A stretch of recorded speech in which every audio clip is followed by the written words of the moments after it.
Hello, everyone. Welcome to Danger on Delmarva. My name is Rhonda Jefferson, and I'll be your host as we explore the dark and winding paths that lead us through the Delmarva Peninsula. And living here on Delmarva, I think that there are a lot of things that I take for granted, and probably other people do too. It's probably the same where anybody lives. If there's an attraction or a landmark, or like we have here, beaches that are close to where you live, you take for granted that at any point in time, you can have a day off from work and go visit there.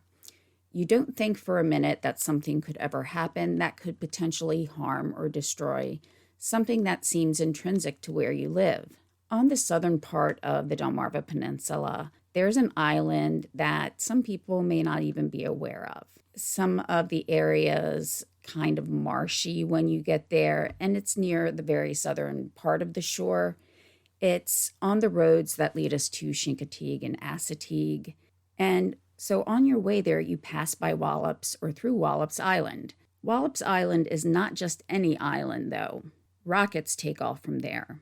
And there's a visitors museum, which, while exciting for fourth graders as we're visiting there on a field trip, or as a quick place to stop and stretch your legs while you're on your way to vacation and you want your kids to maybe learn something on the way, you can stop there and take a break and just kind of let the children explore. And they can even enjoy some astronaut ice cream, which really is kind of like dehydrated ice cream.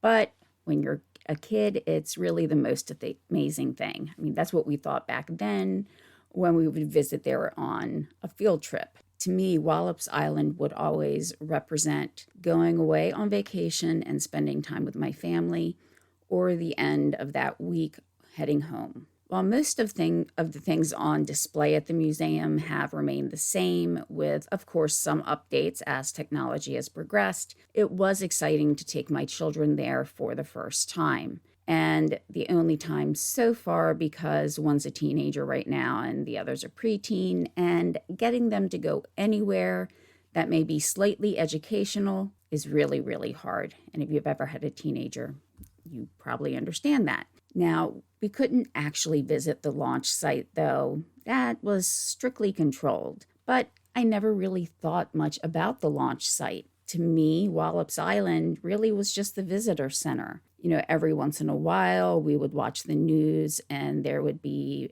footage of a rocket taking off. You know, everything would be fine, and that was that. But that was until October 28th, 2014. The pictures that were shown that night on the news were not of a clean, smooth rocket launch. It was of a fireball that was like nothing I'd ever thought I'd see at Wallops. And even with disasters that have happened with different space exploration crafts, such as the Challenger and Columbia space shuttles and the Virgin Enterprise crash, this happened really close to home. This happened at a place where I just couldn't imagine driving by and not seeing all of the buildings and the fencing and everything that went into making Wallops Island, Wallops Island. Before I get into the actual discussion of what happened on that day back in 2014, let me just kind of go through my normal housekeeping.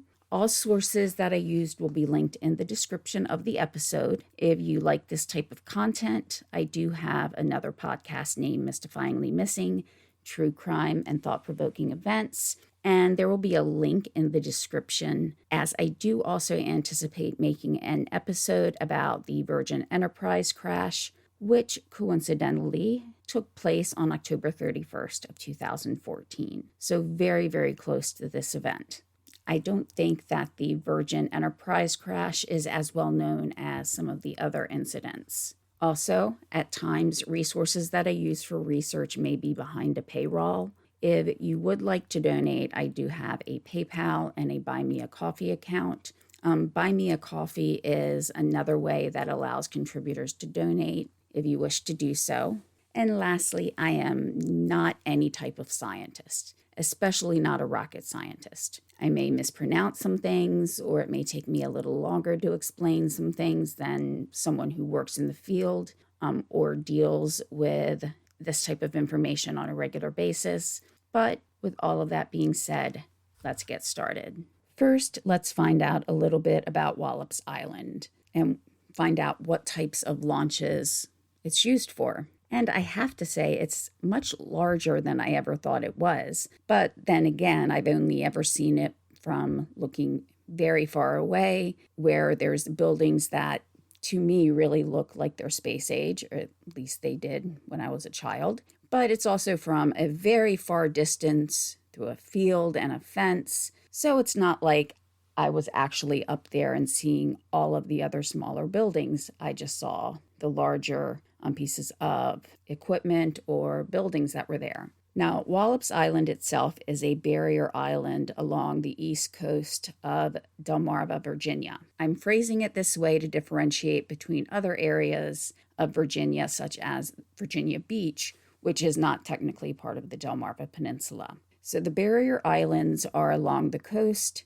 as a series of islands that separate mainland Virginia from the Atlantic. These islands may look at times like they're about to go underwater, as when I've been driving through different parts in that general vicinity, it sometimes did seem like the water would come up to meet me during a heavy storm. One of the links that I will put in the description will be of Virginian places that really give a detailed look at the barrier islands and also as to what the storm surges look like. Now, to get a little more of an idea of the type of conditions a barrier island may have, I've kind of, in my mind, related it to two of my relatives who lived on a different island named Elliott Island in Maryland.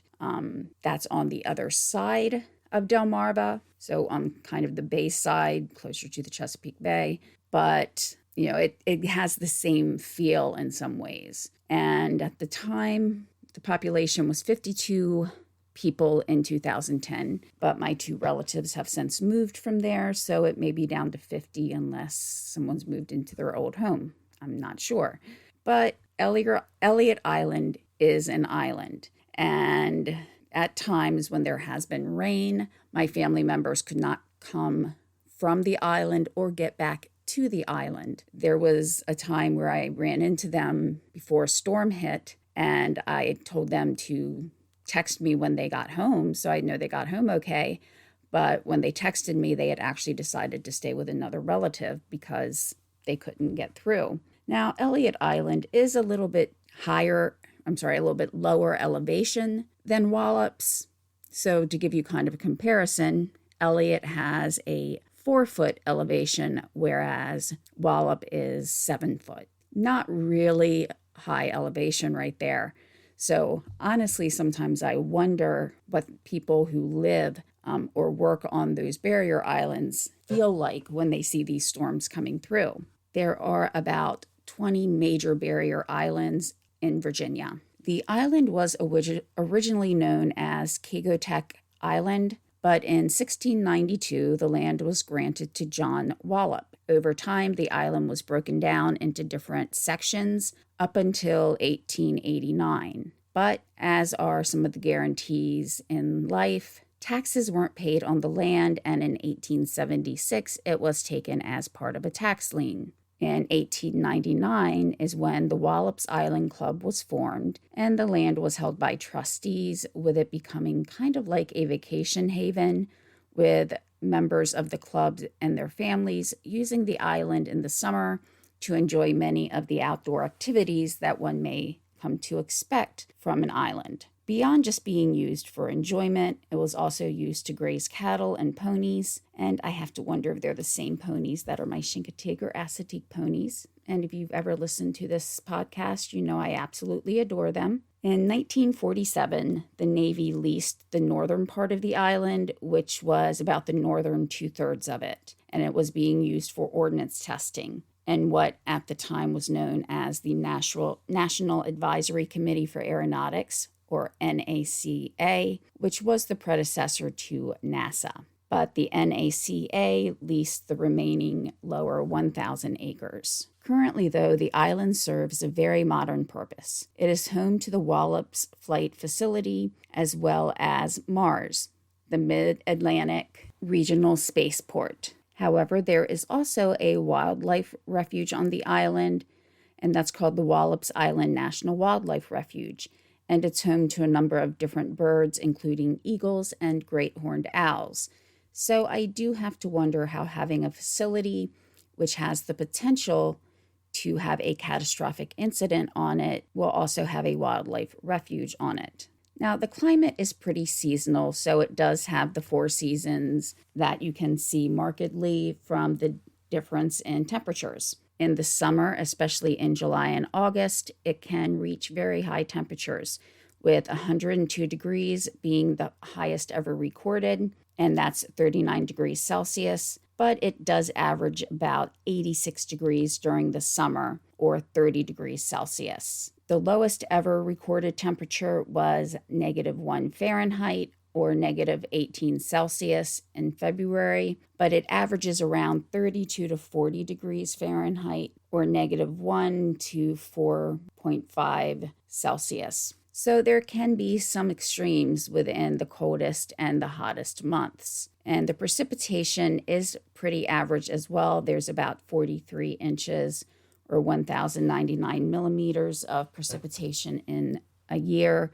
ranging anywhere from approximately 2.8 inches per month or 71 millimeters to 4.3 inches at the most or 110 millimeters. And the island in the location is both accessible and remote. It's close enough to, say, go to a hospital if needed, but at the same time will allow a lot of leeway or land, as well as the ocean, to allow for things such as space launches. Now, Monday, October 27th, 2014, preparations were being made to launch the latest Antares rocket. This is one of those things where you don't need to be directly at the site in order to partake in the awe-inspiring vision of a craft being launched into outer space, even if it's low-level orbit, such as this would be.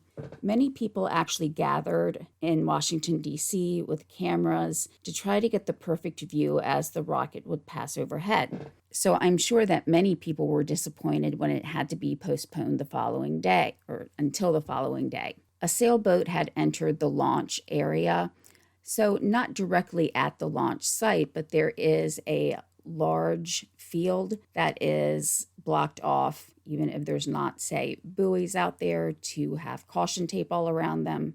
But there is about 1,400 square feet that is a launch zone to allow for any type of incident that may occur to limit the possibility of someone getting hurt. So unfortunately, though, this sailboat did go into the launch area, so it had to be postponed. There was a radar aircraft that saw the boat, and there was attempted contact with the boat, even with a plane passing over at a low level a couple of times, which is usually indicative that someone wants to try to contact you, but they didn't respond. There was not any information on whether or not they were fined, but you could actually be fined or even sent to jail for getting into that zone, even though compared to 2004, when there was actually a fishing tournament going on,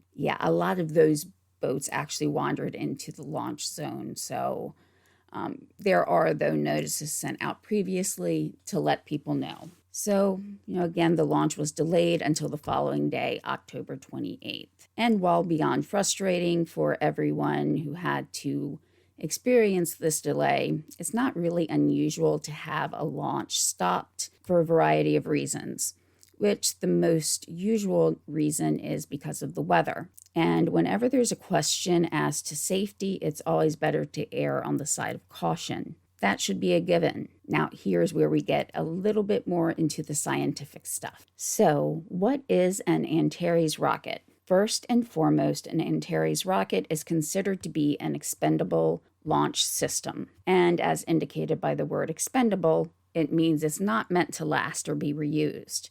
The rocket would either burn off when it tried to re-enter the atmosphere, or it would become part of the massive amount of space debris that we're slowly leaving up in space.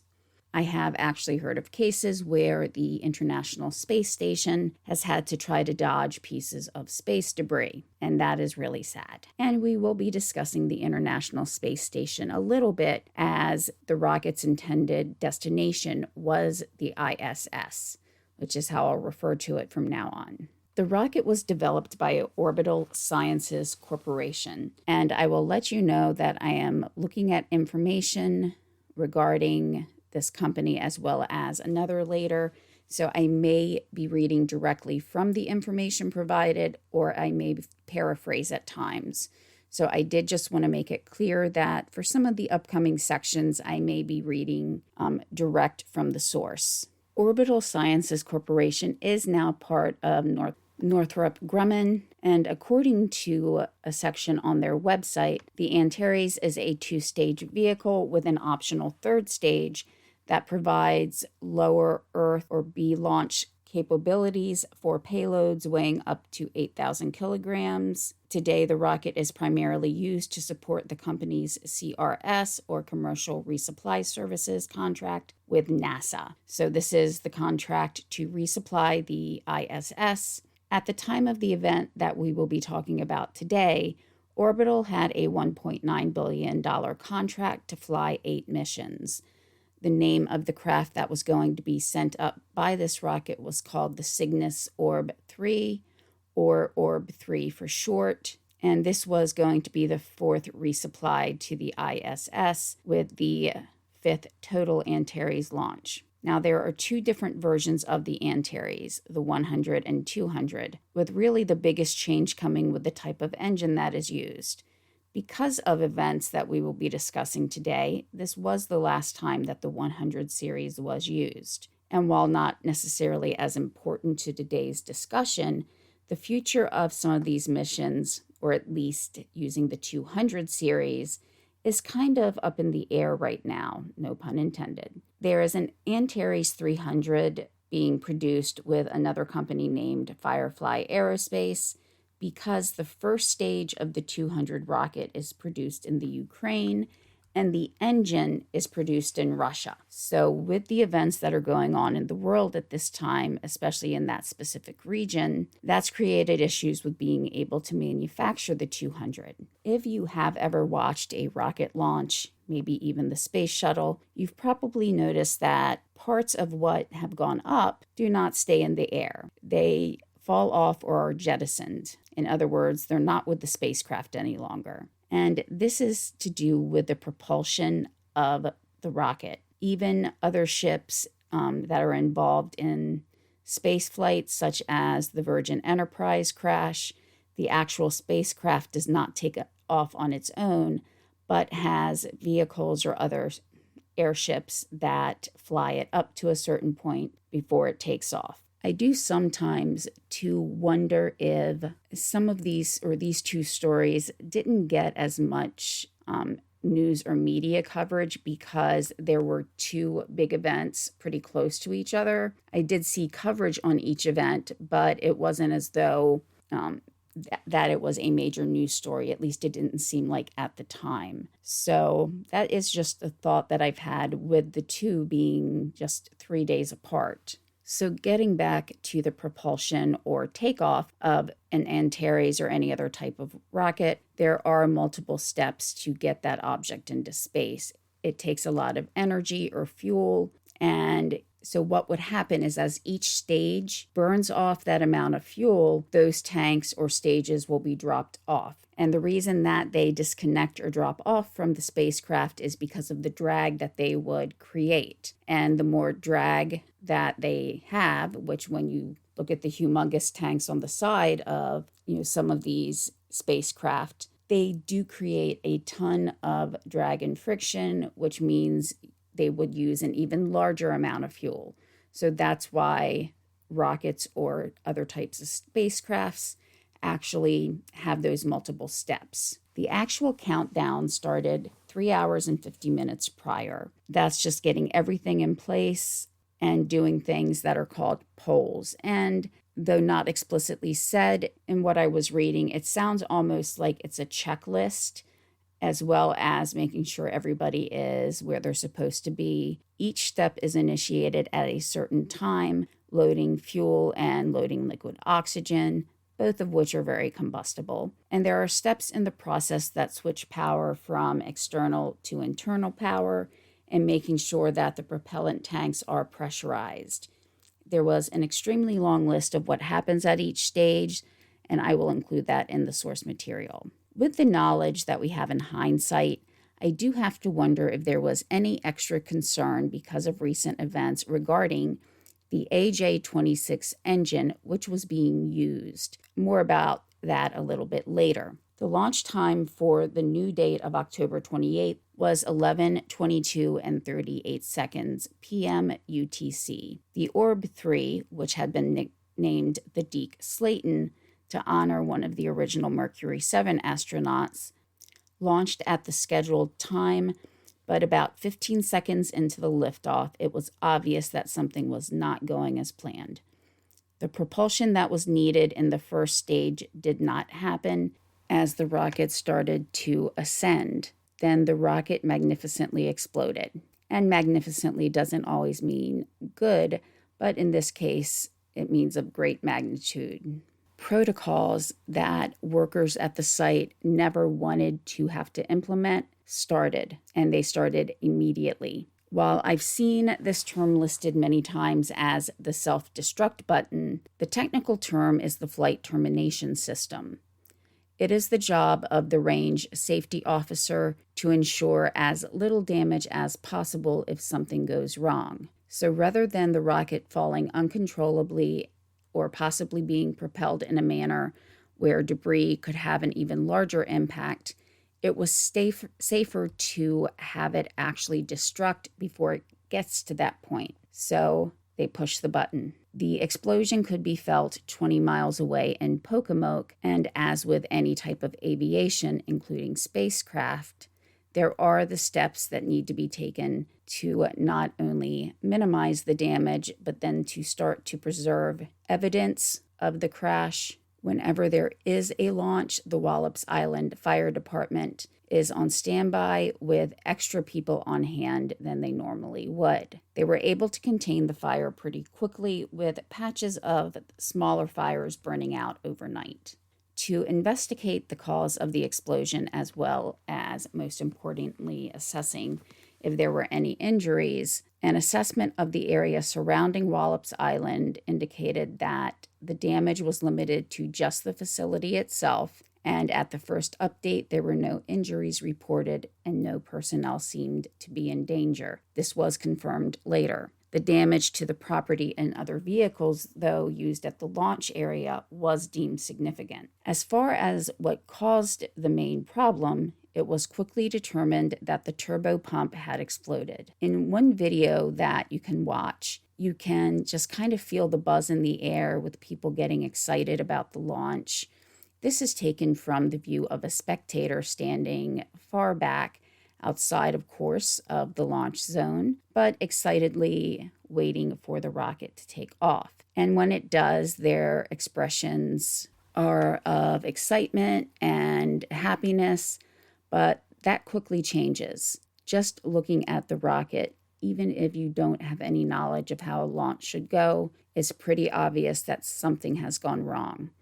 A man can be heard saying that it was going to be loud repeatedly. A woman whose voice we heard throughout the first part of the video, well, her voice starts to change and you can hear the fear and sadness in her voice with what must have been a great concern for all of the individuals that were close to where the explosion occurred. One of the clearest videos and pictures came from a private pilot who was flying at 3,000 feet, which I assume also was outside of the exclusion zone. And the pictures that he took give a vantage point that you wouldn't have expected to see. The astronauts from the ISS had also been looking down to watch the launch. And I did get chills watching the video. And once I learned that the astronauts were also looking down, it just made me wonder what they must have felt, such as a sense of loss, not only about the supplies that wouldn't be coming,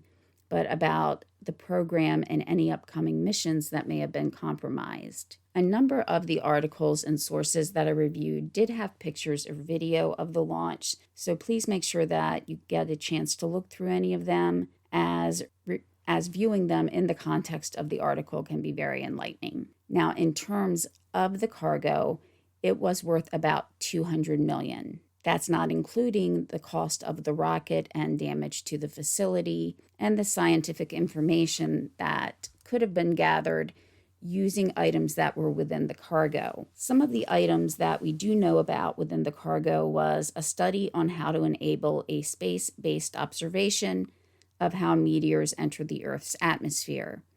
This sounds like this would be pretty important to help protect against any possible collisions. I know that seems a remote possibility, but it can be a possibility nonetheless. There are also a number of different experiments, including topics such as the effects of microgravity on plant growth and the rates of milk spoilage in space, and an international research including a study to determine how blood flows from the brain. So, when you have a rocket launch, who responds when there's an accident? There is actually 2 different stations that protect Wallops Island. It's called the Wallops Flight Facility Fire Department, or WFFFD. Their job is to protect the 6,200 acres in Wallops Island.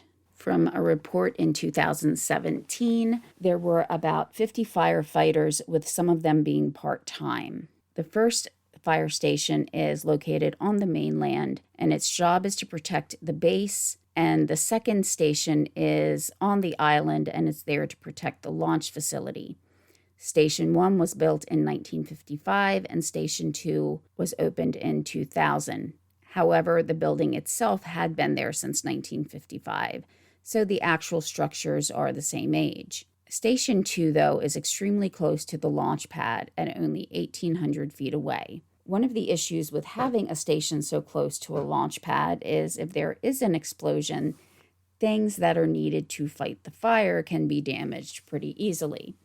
In this case, the bay doors of the fire station were destroyed when the rocket exploded. Thankfully, though, the building was mostly intact, but Station 2 had to move temporarily to a different part. Now, normally the fire department is staffed in a rotating schedule, where they normally work about 56 hours a week. Now, of course, when we have something such as a launch occurring, there is an increase in those numbers, and there were about 20 firefighters on hand, as well as other support staff and EMS. Now, in a normal year, they can handle between 1,000 and 2,000 calls. One example that was given was in the year 2001, there were 344 emergency calls, so averaging almost 1 a day, but there were also a number of what's called standby calls, and those are calls where, the name seems to indicate, that people need to stand by in case something does happen. This even means when something is being refueled, the fire department does come on standby just to make sure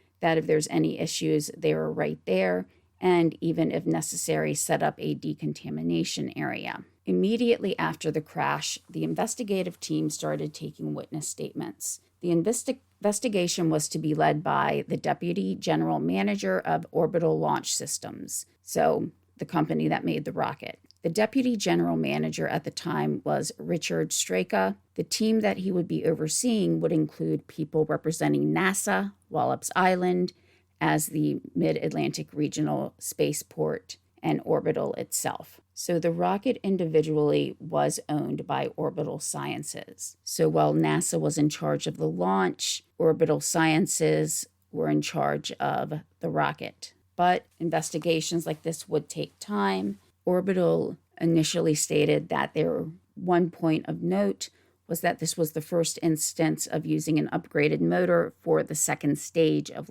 liftoff. The investigation was completed about a year later. However, the exact reason for it was not agreed upon. The report issued from NASA, which was released on October 29th, 2015, so 1 year, 1 day later, discovered 3 things that could have led to the explosion. But this is actually broken down into 2 parts. The first is that there was an explosion within the liquid oxygen turbopump. This explosion was believed to have occurred when 2 parts of the turbopump touched or rubbed together, which created a spark. And when looking at the fact this was dealing with oxygen, any spark would have caused an explosion. So the question here then is, why did these 2 pieces scrape or rub together? It would have been obvious to anybody working on the project that any type of friction would be detrimental, if not downright catastrophic. So the 3 reasons that NASA found as a possibility for this was that first, the explosion could have occurred, to use the terminology of the report, was that it was an inadequate design robustness. And what that basically means is the design itself was flawed. And with that flaw, it made the engine more susceptible to fires, especially oxygen fires. They concluded that the testing that was done on the engines was not enough to detect the problem either. A second theory was that something could have breached the engine, such as a foreign body. There was silica and titanium found in the engine, and it should not have been there. So again, to use the terminology of the report, there were not gross levels of such debris in the engine based on the lack of additional damage to the engine, but could not determine how much debris was in the engine prior to the explosion. So this basically comes down to whether or not the silica and titanium were in the engine before the explosion, or did it get into the engine as a result of the explosion. And the third possibility would basically say that there was not a design flaw or anything else that could have breached the engine, but that the cause itself lay with the manufacturing of the engine. There had, in fact, been another engine of the same kind, the AJ-26, that had exploded at the Stennis Space Center in the same year, in May of 2014. That explosion occurred during testing, but even with this information, NASA could not determine whether or not the degree of the manufacturing defect would have been enough to cause the explosion. So they knew that the turbopump exploded, but there was never a definitive reason as to why. So this was NASA's report. Orbital had been running the investigation as well, and they did conclude, like NASA, that elements of the turbopump came in contact and ignited into a fire, which caused the explosion. They were in agreement that it was the turbopump, but however, they were more definitive in their response as to what caused the problem with the turbopump. They used the term highly probable. So Orbital believed that a defect in the actual assembly of the turbopump is what caused the explosion. And here enters an issue that harkens back to something that I said earlier. The turbopump assembly took place 40 years prior to this explosion and had been produced in what was then known as the Soviet Union. The reason that Orbital was able to come to this conclusion and lean on it more heavily than the others was that there was a piece of engine that somehow they found that did not have a lot of damage from the explosion itself, but they were able to determine that there was a manufacturing defect on that particular piece. So I'm thinking they really had to study this particular piece to determine what was a manufacturing defect and what damage may have been done or not been done by the explosion. So again, they did not use the term definitely or 100%, so this is still a theory, but they considered it highly probable and more probable than the others. However, just to cover all bases, there were some other possibilities, though they did not hold as much stock in these other ones as they did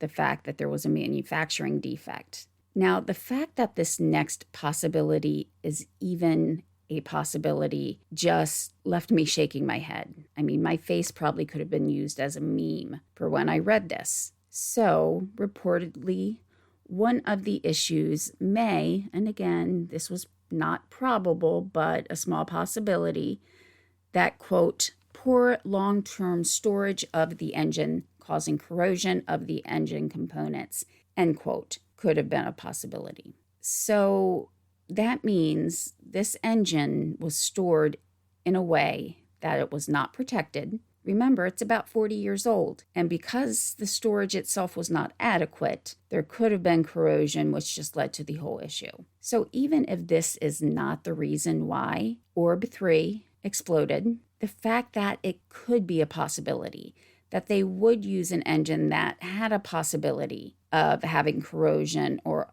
some other type of defect because it wasn't stored properly, is just horrendous. So I'm not really feeling a lot of confidence in Orbital. Now, Orbital also deemed it even less likely that a foreign object somehow made it into the turbopump. NASA was critical of Orbital and also Aerojet. Aerojet made, if I can use that word, the engine that was being used, the AJ-26. Now, issues could be dated back to the original manufacturing of the AJ-26, stating that, quote, a lack of design and operating insight into the AJ-26 engines creates a low level of confidence and loss of mission predictions. So this also is not comforting. For a little bit more history, earlier in the same month than that this explosion occurred, Aerojet, who produces the AJ-26, reported a loss of $17.5 million for just the quarter prior to this incident. The loss was blamed primarily on issues around the engine that failed in the test of May 2014. The reason why that contributed to the loss is because they had to repair the test stand that was used for testing engines. I would have to imagine as well that there was a loss to some of their stock prices, and Aerojet was still fixing and refurbishing these engines. So Aerojet was not actually making these engines, again, just as a reminder. So they were also looking at ways to make sure, of course, that an explosion wouldn't happen again. So they had to increase inspections on the engines that had not been delivered yet. So Aerojet had a number of engines that they had not delivered to orbit, but they had delivered 10 so far. And 2 of those 10 engines were on this Antares rocket, the Orb 3. Even though there had just been an International Astronautical Congress on September 30th, so just about a month prior to the explosion, representatives of neither Aerojet nor Orbital said what they thought the failure of the test engine could have been. They did say that they had 2 potential root causes, but did not discuss that further. And while the article about the $17.5 million in losses was written before the October 28th accident, concerns about the future of the AJ-26 were already being discussed. And while the $17.5 million loss was for the quarter immediately prior to the explosion, the annual losses at the time had been $61.8 million. So we can imagine what it must have gone up to right after the explosion. To go back further, just about a year prior, in September of 2013, Aerojet happily disclosed that there had been a successful test of the AJ-26. And while the AJ-26 really was a type of give me your product and we'll make it our own type of deal, this was really a refurbished NK-33 engine. The NK-33 was actually developed for a Russian rocket. The reason why this engine was potentially a great fit for the U.S., or really for any launch, is that it was, quote, among the highest thrust to weight ratio of any Earth-launched rocket engine, end quote. So it did have positive attributes. These engines had been purchased by Aerojet in the 1990s, and they had spent time modifying these engines. So this leads me to a question, that if they had been working on these engines since the mid-1990s, why was there no detection of a manufacturing defect which could have led to these catastrophic results?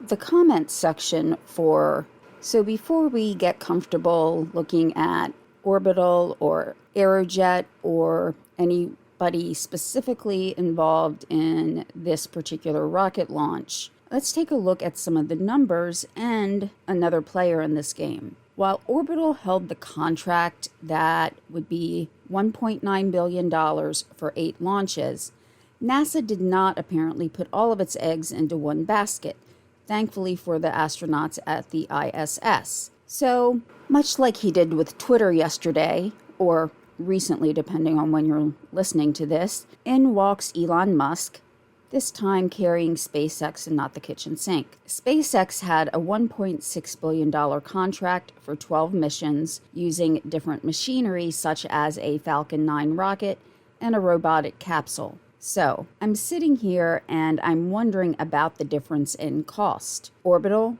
$1.9 million, 8 launches. SpaceX, $1.6 billion, 12 missions. So SpaceX had less money for more launches. So I have to question, in one sense, were the launches comparable, or did they entail things that were different to the point that such a difference in cost could be explained? But SpaceX would not come out of this unscathed. On its 7th attempt in June of 2015, the Falcon 9 started to fall apart above Cape Canaveral. This was said to have been because of a faulty steel strut. Looking at the history of the Antares, it's had a pretty successful launch history. To this point, the only failure did come with the October 28, 2014 mission. As stated earlier, there could be delays in the upcoming missions as the parts needed are supplied by 2 nations right now at war. Currently, there are still plans for a launch of an Antares rocket on November 6th, 2022. This will be known as the Cygnus NG-18, NG standing for Northrop Grumman, and this will be the 16th flight to the International Space Station under the contract with NASA, the CRS, or Commercial Resupply Service. Though I have searched and was not able to find more information on this, the parts needed may have already been produced and on hand in order to go through with this launch before the first launch is scheduled of the 300 series.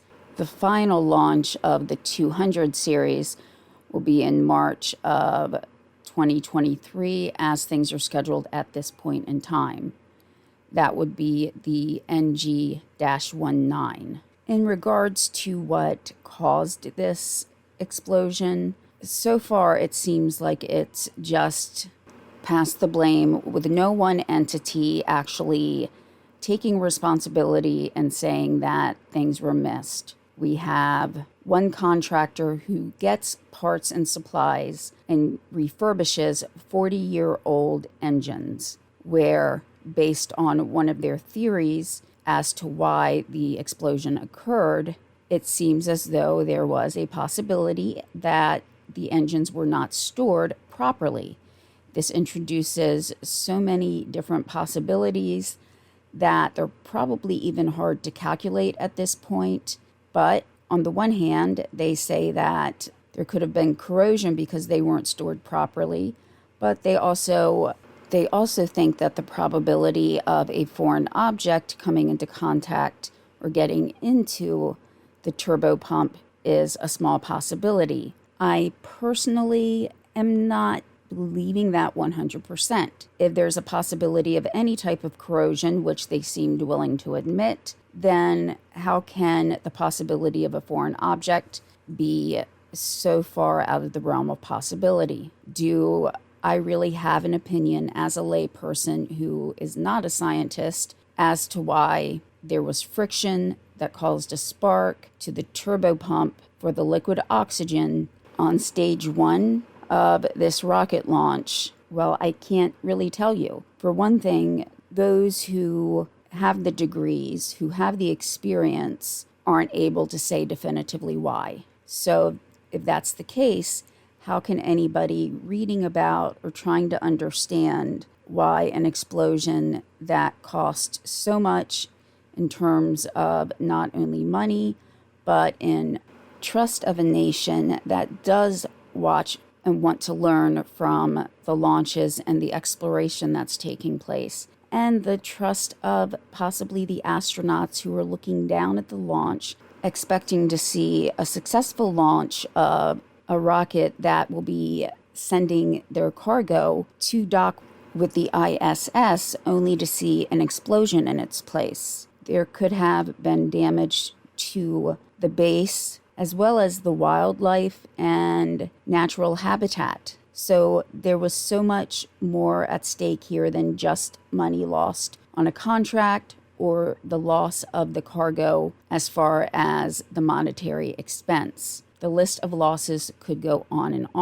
and there really seems to be no accountability. Sometimes it seems like to me that there's too many cooks in the kitchen. Each company relies on another company, which relies on another company, which relies on another company. And while we would see this in almost every sector of not just aeronautics or space systems, but in most aspects of life, when it comes down to multi-million, even billion-dollar contracts, then one would expect, and let's just say demand, that every safety precaution is being followed. Even if something was manufactured by another company, the company taking possession of that item should do a thorough inspection and do multiple tests to make sure that whatever that product is will hold up to the strongest of stresses that one could ever expect that item to be put to. That there had been an explosion of a test engine that same year doesn't say to me that there was accountability. That doesn't say to me that at every point in the production that someone was there to give critical feedback and basically have the initiative or the guts to stand up to someone and say that this launch needs to be delayed, or we have to do these changes or do these inspections before we can even think of doing another launch. But that doesn't seem to be what happened. You know, sometimes when you're reading an article, the comment section really tells you what you need to know better than what any article can do. In reviewing comments from the article that discussed both the similarities and the differences in NASA's final report and Orbital's final report, there was an allusion to Jurassic Park, or in other words, resurrecting a dinosaur, in terms of using the AJ-26, which was really a refurbished NK-33 that was made 40 years earlier. Looking at all the advancements that have been made in all aspects of science and wondering what type of components and adaptations would have to be made in order for the engine to work, I thought if it would be anything like trying to get an adapter to change a 5.5-inch disc into a micro SD card. Now, some of you may know what a 5.5-inch disc is, others may not, but I think we've all seen the size of a micro SD, and it's not going to work. And that's really where I'm going with my thoughts on refurbishing an engine from 40 years ago. I'm all for reusing and repurposing things whenever it's possible, but in something that can cause an explosion, I think there needs to be a little bit more recognition of when possibly to make a new item rather than using one that's 40 years old. But I think the best comment came from someone who had the username Mr. Snarky Answers. And this is what he had to say. He said, "Only in this industry could we have a situation where it is possible that some lowly communist machinist working for the Kuznetsov Design Bureau in the early 1970s could take out a resupply mission for American astronauts departing Virginia in 2014. This is right out of a Tom Clancy novel." And the quote from Mr. Snarky Answer. I think I said answers before, but it's Mr. Snarky Answer. And I think that's a good place to end. Again, I know I'm not a scientist, so I hope I explained both not only the geographic location, but what occurred on that day, and at least to the extent that we know what happened. I will be working on the Virgin Enterprise crash, and have that out hopefully by the 31st. I should. There was an episode of Air Disasters, which is where I heard about more information from that particular crash. I had heard of it before, but hadn't really seen it covered as much. So just the fact that these took place so close together seems almost unbelievable. So if you would like to listen to that, again, that will be on the Mystifyingly Missing podcast. And I hope that everybody has a safe and happy weekend, depending on when you're listening to this. If it's during the week, have a safe and happy week. And I will talk to you again soon. Bye.